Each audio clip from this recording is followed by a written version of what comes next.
Becoming Home. Chapter 1. The Mirror.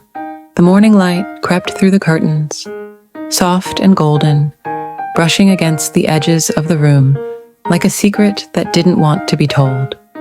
Elena lay still for a moment, eyes open, watching the dust float in the sunlight. The world outside was already awake. The hum of cars, the sound of someone sweeping the sidewalk, the faint clatter of dishes from the neighbor's kitchen. But inside her apartment, it was quiet. Too quiet. She turned her head toward the mirror across the room. It stood against the wall, covered halfway by a hanging scarf. She'd thrown it there months ago, maybe out of laziness, maybe out of fear. The truth was, she didn't like seeing herself anymore. The person in the mirror always felt like a stranger. She forced herself to get up. Her bare feet met the cold tiles, and for a moment, she just stood there, half awake, half lost. Her hair was messy, her eyes heavy, her skin pale. She looked tired in a way that sleep couldn't fix. "Is this me?" she whispered. Her voice cracked a little. It wasn't really a question, more like a confession. The memories came without invitation. The relationship that ended without explanation. The job she'd left because she wasn't good enough.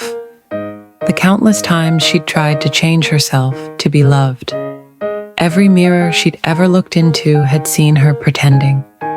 She reached out and pulled the scarf off the mirror completely. The reflection was full now, raw, unfiltered. She stood in front of it and took a deep breath. Her first instinct was to look away, to hide, to apologize to her own reflection for not being enough of what the world wanted. But she didn't. Not this time. "Okay," she said softly. Her voice trembled, but she stayed. "Let's start here." Her eyes met her own, and something strange happened. A flicker, a spark of connection she hadn't felt in years. Not comfort, not pride, but awareness. It hurt, but it was real. She thought about all the people she'd loved, the way she had given her time, her heart, her energy so easily. But when had she last done that for herself? She sat down on the floor in front of the mirror, knees pulled to her chest, and whispered, "I've been so cruel to you." Tears came silently, not dramatic or loud, just soft, exhausted tears of someone who finally realized she had been her own enemy for far too long. And then, in the quiet that followed, she made a promise, not out loud, but deep inside her chest, to see herself differently, to try, even if it took forever. She didn't know where to begin, but maybe that was okay. Maybe beginnings were supposed to be messy. Elena wiped her eyes, stood up, and looked at her reflection again. Her face was still red, her hair still tangled, her heart still heavy.